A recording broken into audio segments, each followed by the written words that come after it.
Hello दोस्तों, स्वागत है आपका अपने चैनल क्रिएटिव फंडा में। मैं खुशबू और आज की इस वीडियो में हम बात कर रहे हैं फैशन डिज़ाइन टेक्नोलॉजी का जो मॉडल पेपर सॉल्व कराया जा रहा है फॉर CITS एंट्रेंस एग्जाम, उसी के अंतर्गत ये आज की हमारी 10वीं क्लास है। इससे पहले की 9 क्लासेस हो चुकी हैं जिसे आप प्लेलिस्ट में जाकर चेक कर सकते हैं। और अगर आपने हमारे चैनल को अभी तक सब्सक्राइब नहीं किया है तो ज़रूर से सब्सक्राइब कर लीजिए आगे ऐसी ही क्लासेस पाने के लिए और CITS से जुड़ी हर एक अपडेट सबसे पहले पाने के लिए। तो आइए वीडियो को स्टार्ट करते हैं। और आज का हमारा पहला क्वेश्चन है, निम्नलिखित में से कौन सा सिकन मुक्त कपड़ा है। सिकन का मतलब होता है जिस कपड़े में सिकुड़न नहीं आ रही हो। ऑप्शन से आपके नायलॉन, सिल्क, कपास या फिर ऊन। तो कौन सा ऐसा फैब्रिक है जिसमें सिकुड़न नहीं आती, सिकन नहीं होती है। तो नायलॉन जो फैब्रिक है उसमें सिकन नहीं होती, उस कपड़े को प्रेस करने की आवश्यकता नहीं होती है, चाहे उसे कितना भी मोड़ चिंगोड़ लीजिए। तो ऑप्शन नंबर यहाँ पर ए सही हो जाएगा। नेक्स्ट क्वेश्चन की ओर चलते हैं। नेक्स्ट क्वेश्चन है, सिलाई मशीन में निम्नलिखित में से किससे में बॉबिन रखा जाता है। ठीक है, सिलाई मशीन में जो बॉबिन होता है वो किस में रखा जाता है। तो बॉबिन, ऑप्शन है बॉबिन केस के अंदर, फीड डॉग के अंदर, स्पूल के अंदर या फिर इनमें से कोई नहीं। तो आपको मशीन के पार्ट्स पता होने चाहिए, किस मशीन के कौन कौन से पार्ट्स होते हैं और किन किन पार्ट्स का क्या काम होता है। तो आइए मशीन एक बार हम देख लेते हैं। तो जैसा कि आपको ये दिख रहा है, सिलाई मशीन है, एनाटॉमी ऑफ स्विंग मशीन। ठीक है, अब इसमें पार्ट्स क्या क्या होते हैं स्विंग मशीन में। तो सबसे पहले इसको आप देख लीजिए। तो इस पार्ट को क्या कहते हैं, थ्रेड गाइड। ये थ्रेड को गाइड करने का काम करता है। फिर ये है टेंशन कंट्रोल, धागे पर कितना टेंशन होना चाहिए, कितना खिंचाव होना चाहिए, ये चीज़ इसको कंट्रोल करता है। फिर यहाँ भी थ्रेड गाइड, ये जो निडल के पास थ्रेड आती है उसको गाइड करने का कार्य करता है। फिर ये है हमारी निडल और ये है हमारा बॉबिन हाउसिंग, यहाँ पर बॉबिन होता है। फिर ये है टूल स्टोरेज, यहाँ पर आप जितने भी सामान होते हैं सिलाई से संबंधित उसको रखते हैं। ठीक है, यहाँ पर एक बॉक्स होता है।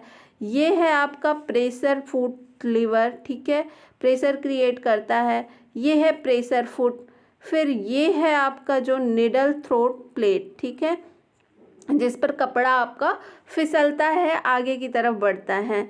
ये है पावर स्विच, यहाँ से पावर ऑन ऑफ किया जाता है। ये है आपका स्टिच लेंथ सिलेक्टर, कितने लेंथ तक आप स्टिच कर रहे हैं। और ये है स्टिच टाइप सेलेक्टर, किस टाइप की आप स्टिचिंग कर रहे हैं। स्टिचिंग मैंने पहले बताया है कितने टाइप की होती हैं, तो उस वीडियो को आप ज़रूर देख लीजिएगा। तो ये स्टिच टाइप सेलेक्टर है, किस टाइप की आपको स्टिचिंग करनी है।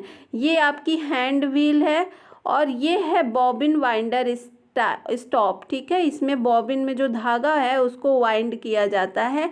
और ये है आपका बॉबिन वाइंडर पिन, इसमें जो बॉबिन को लगाकर धागे को लपेटा जाता है। और ये भाग जो है stitch width and adjustable needle position selector है। और ये क्या है आपका स्पूल पिन, यानी इसमें धागे की जो पिंडली होती है उसको लगाते हैं। तो ये पूरा आपका एनाटॉमी है स्विंग मशीन का। ये स्विंग मशीन के इम्पोर्टेंट पार्ट्स हैं, इन्हें आपको पता होना चाहिए और किस भाग का क्या कार्य होता है वो आपको पता होना चाहिए। तो आप सभी क्वेश्चन इससे रिलेटेड जितने भी क्वेश्चन मशीन से बनेंगे, स्विंग मशीन से, आप उसको कर ले जाएंगे। ठीक है, तो आइए क्वेश्चन की तरफ चलते हैं। तो यहाँ पर हमारा क्वेश्चन था, सिलाई मशीन में निम्नलिखित में से किसमें बॉबिन रखा जाता है। तो बॉबिन केस के अंदर जो है बॉबिन रखा जाता है। ठीक है, ऑप्शन नंबर यहाँ पर ए सही हो जाएगा। नेक्स्ट क्वेश्चन की ओर चलते हैं। नेक्स्ट क्वेश्चन क्या है, निम्नलिखित प्रकार के गाउन डिज़ाइन में किसमें नीचे गाउन लटकता है। तो किसमें डिज़ाइन जो है गाउन नीचे लटकता है। ऑप्शन है ट्रम्पेट, मरमेड, ट्यूलिप या फिर सीथ।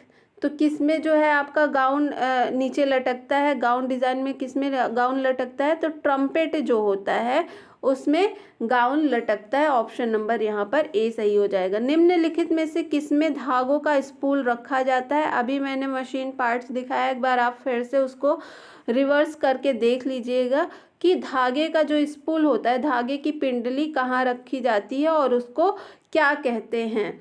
ठीक है। तो धागे को जहाँ रखा जाता है उसको क्या कहते हैं, स्पूल पिन कहते हैं। ठीक है, ऑप्शन नंबर यहाँ पर सी सही हो जाएगा। नेक्स्ट क्वेश्चन की ओर चलते हैं। निम्नलिखित में से कौन सा दावधारी के रूप में जाना जाता है? दावधारी के रूप में क्या जाना जाता है? ऑप्शन है, वह व्यक्ति जो कंपनी का प्रबंधन करता है, वह व्यक्ति जो उद्यम की सफलता में रुचि रखता है, ग्राहक, विक्रेता या आपूर्तिकर्ता। दावधारी का मतलब यहाँ पर ये है कि कौन जो है अपना उद्यम यानी अपने बिजनेस को आगे ले जाने का किसके पास मौका मिलता है कि वो अपने बिजनेस को आगे ले जा सके। तो ऑप्शंस आपने देख लिया है और इसका आंसर क्या होगा? वह व्यक्ति जो उद्यम की सफलता में रुचि रखता है, जो बिजनेस में रुचि रखता है, बिजनेस को आगे ले जाने में रुचि रखता है, उस पर काम करता है, वो दावधारी के रूप में जाना जाता है। ऑप्शन नंबर यहाँ पर बी सही हो जाएगा। नेक्स्ट क्वेश्चन की ओर चलते हैं। निम्नलिखित में से किसको एल्फ भी कहा जाता है? किसको एल्फ भी कहा जाता है? ऑप्शन है, पफ आस्तीन, सादा आस्तीन, ट्यूलिप आस्तीन या फिर इनमें से कोई नहीं। आस्तीन का मतलब स्लीव से है। ठीक है, तो किसे एल्फ भी कहा जाता है? तो जो पफ आस्तीन होती है, पफ स्लीव होती हैं, जो पफ स्लीव आपने देखा होगा, तो इसको ही क्या कहते हैं? एल्फ भी कहते हैं। ऑप्शन नंबर यहाँ पर ए सही हो जाएगा। नेक्स्ट क्वेश्चन की ओर चलते हैं। निम्नलिखित कपड़े में से कौन सा ग्रीष्मकालीन वस्त्र बनाने के लिए सबसे उपयुक्त है? कौन सा फैब्रिक ऐसा है जो ग्रीष्म के कपड़े यानी गर्मी के दिनों में कपड़ों के लिए सबसे उपयुक्त होता है, सबका पसंदीदा होता है? ऑप्शन है, सिल्क, नायलॉन, कपास या फिर पॉलिएस्टर। तो जो सिल्क का कपड़ा होता है, ठीक है, तो ये कौन सा कपड़ा जो है गर्मी के दिनों में सबका पसंदीदा होता है? तो जो कपास के कपड़े होते हैं, कॉटन के कपड़े, वो सबके पसंदीदा होते हैं। नेक्स्ट क्वेश्चन की ओर चलते हैं। सीने और कमर के बीच के कपड़े के हिस्से को संदर्भित करने के लिए निम्नलिखित में से कौन सा शब्द उपयोग किया जाता है? ऑप्शन है आपके एम्पायर, सर्पलिस्ट, कोरसेट या फिर मिडरिफ। तो कौन सा जो है शब्द है जो कमर के नीचे सीने और कमर के बीच के कपड़े के हिस्से को संदर्भित करता है? ये जो मिडरिफ है, ये जो है इसको संदर्भित करता है। ऑप्शन नंबर यहाँ पर डी सही हो जाएगा। नेक्स्ट क्वेश्चन की ओर चलते हैं। निम्नलिखित में से कौन सा सुई को अपने स्थान पर बनाए रखता है?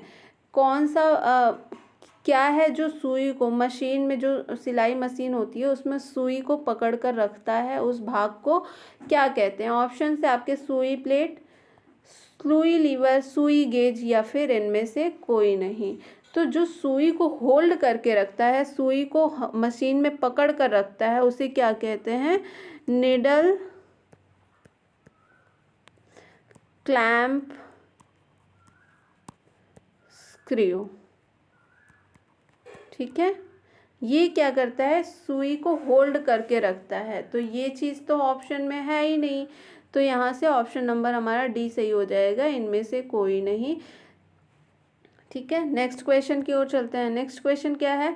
निम्नलिखित में से कौन सी सुई की गति को नियंत्रित करता है? नीडल के स्पीड को कौन कंट्रोल करता है, कौन नियंत्रित करने का कार्य करता है? ऑप्शन है आपका प्रेशर फुट, सीम गेज, हैंड व्हील या फिर बॉबिन। तो कौन सुई की स्पीड को कंट्रोल करता है? मैंने मशीन पार्ट्स आपको दिखाए, कौन सा पार्ट क्या कार्य करता है वो भी बताया। तो सुई को कंट्रोल करने का कार्य कौन करता है? हैंड व्हील करती है। हाथ पहिए से सुई की गति को कंट्रोल किया जाता है। ऑप्शन नंबर यहाँ पर सी सही हो जाएगा। नेक्स्ट क्वेश्चन की ओर चलते हैं। निम्नलिखित प्रकार के वस्त्र में से कौन सा मोटा है? ठीक है, कौन सा फैब्रिक है जो मोटा है? ऑप्शन है बुना हुआ कपड़ा, कढ़ाई वस्त्र, हीट ट्रांसफर प्रिंटिंग या फिर इनमें से कोई नहीं। तो जो बुना हुआ कपड़ा होता है वो मोटा होता है। ठीक है, ऑप्शन नंबर यहाँ पर जो है ऑप्शन नंबर यहाँ पर सही हो जाएगा, बुना हुआ कपड़ा, option number A. Next question की ओर चलते हैं। निम्नलिखित फैब्रिक में से कौन सा जल रोधक कपड़ा बनाने के लिए उपयुक्त है? कौन सा फैब्रिक है जो जल रोधक कपड़ा यानी जिसमें पानी ना घुस सके उस कपड़ा को बनाता है। ऑप्शन है आपका नायलॉन, विस्कस, पॉलिएस्टर या फिर इनमें से कोई नहीं। तो कौन सा कपड़ा है जो जलरोधक का कार्य करता है? तो नायलॉन कपड़ा जो है पानी को रोकता है। ये जो है बारिश में जो कपड़े बनते हैं बारिश के लिए वो नायलॉन से ही बनते हैं। ऑप्शन नंबर यहाँ पर ए सही हो जाएगा। नेक्स्ट क्वेश्चन की ओर चलते हैं। उपक्रम के बाहर के लिए निम्नलिखित कारकों में से कौन से कपड़ों की सफलता और विफलता को निर्धारित करता है? उपक्रम के बाहर के निम्नलिखित कारकों में से कौन से फैक्टर हैं जो कपड़ों की सफलता और विफलता को निर्धारित करते हैं? ऑप्शन से आपके आर्थिक सुविधाएं व फिर वित्तीय, आर्थिक, सामाजिक व वित्तीय, तकनीकी, आर्थिक व सामाजिक, या फिर आर्थिक, सामाजिक या फिर राजनीतिक। तो कौन से फैक्टर हैं जो कपड़ों की सफलता और विफलता को निर्धारित करते हैं? तो आर्थिक, सामाजिक और राजनीतिक, ये जो फैक्टर्स हैं ये कपड़े की सफलता या फिर विफलता पर जो है इस निर्धारित करते हैं। ऑप्शन नंबर यहाँ पर डी सही हो जाएगा। नेक्स्ट क्वेश्चन की ओर चलते हैं। एक कलेक्शन को डिज़ाइन करने में पहला कदम क्या है? किसी कलेक्शन को डिज़ाइन करने में पहला कदम क्या होता है? ऑप्शंस हैं थीम चुनना, ट्रेंड्स की भविष्यवाणी करना, कलेक्शन की योजना बनाना या फिर इनमें से कोई नहीं। तो क्या होता है? कलेक्शन की योजना बनाना जो है डिज़ाइन में पहला कदम होता है। पहले आप कोई योजना प्रिपेयर करोगे, अपना प्लान प्रिपेयर करोगे माइंड में या फिर पेपर वर्क पर, अपने जो भी आप डिज़ाइन को जो भी आप प्लान कर रहे हो उस कलेक्शन की प्लान पहले तैयार करोगे, है ना?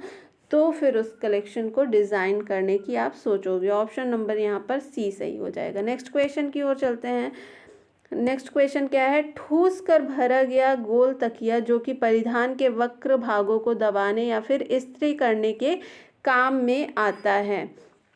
ठीक है, तो इसे क्या कहते हैं? ऑप्शन है पिन स्टैंड, टेलर हैम, कैंची या फिर पैटर्न सीट। तो कौन सा है?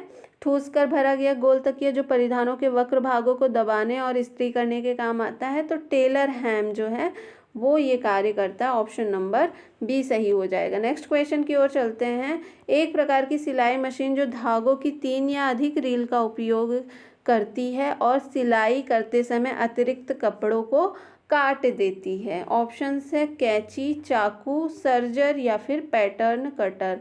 तो कौन जो है एक्स्ट्रा कपड़ों को काट देती है? ऑप्शन नंबर सी सही हो जाएगा, सर्जर। नेक्स्ट क्वेश्चन की ओर चलते हैं।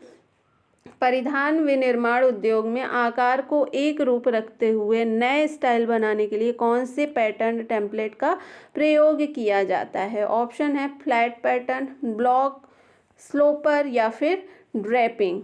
तो क्या हो जाएगा ऑप्शन आपका? ब्लॉक। ऑप्शन नंबर बी सही हो जाएगा। नेक्स्ट क्वेश्चन की ओर चलते हैं। कैड क्या है? कैड क्या है?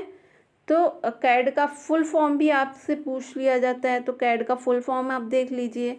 ठीक है, कैड का फुल फॉर्म क्या होता है? कंप्यूटर, CAD, कैड है ना। C for computer, A for aided, D for design. Computer aided design ये एक सॉफ्टवेयर है, इसके द्वारा जो है आप डिज़ाइन कर सकते हैं, 3D प्रिंटिंग कर सकते हैं, 3D डिज़ाइन कर सकते हैं किसी भी परिधान की। तो इसमें क्या है? कैड क्या है? तो डिज़ाइन को 3D मॉडल बनाने के लिए प्रयोग किए जाने वाला कंप्यूटर सॉफ्टवेयर। ठीक है, ऑप्शन नंबर यहाँ पर ए सीधे सीधे सही हो जाएगा। नेक्स्ट क्वेश्चन की ओर चलते हैं। नेक्स्ट क्वेश्चन है स्लोपर या ब्लॉक से कौन सी प्रक्रिया शुरू होती है? स्लोपर या ब्लॉक से कौन सी प्रक्रिया शुरू होती है? ऑप्शन से आपके flat pattern making, reverse engineering, drafting या फिर ड्रेपिंग। तो स्लोपर या ब्लॉक से कौन सी प्रक्रिया शुरू की जाती है? फ्लैट पैटर्न मेकिंग की प्रोसेस स्टार्ट की जा सकती है। ऑप्शन नंबर ए सही हो जाएगा। नेक्स्ट क्वेश्चन और आज का हमारा आखिरी क्वेश्चन है। एक पोशाक के लिए आपको आकार जानने के लिए कौन सा माप आवश्यक है? ठीक है, कोई आप पोशाक तैयार कर रहे हो उसका आकार यानी शेप निर्धारित करने के लिए कौन सा मेजरमेंट आवश्यक है? ऑप्शन है आपके बस्ट, कमर और नितंब, नितंब और इंसीम, केवल बस्ट या फिर इंसीम और गर्दन। तो जो आपका बस्ट, ठीक है, वेस्ट और हिप, ठीक है। तो ये जो एक पोशाक के लिए आपका आकार जानने के लिए कौन सा माप जरूरी है? तो ये है बस्ट, वेस्ट और हिप, ठीक है। इसी का मेज़रमेंट टेलर लोग करते हैं और हमारे कपड़े को डिज़ाइन करते हैं। तो ऑप्शन नंबर यहाँ पर ए सही हो जाएगा। तो आज की क्लास के लिए बस इतना ही। आई होप आपको ये क्लास पसंद आई होगी। अगर पसंद आई है तो वीडियो को लाइक और चैनल को सब्सक्राइब ज़रूर करें। मिलते हैं नेक्स्ट वीडियो में नई क्लास के साथ। तब तक के लिए बहुत बहुत धन्यवाद।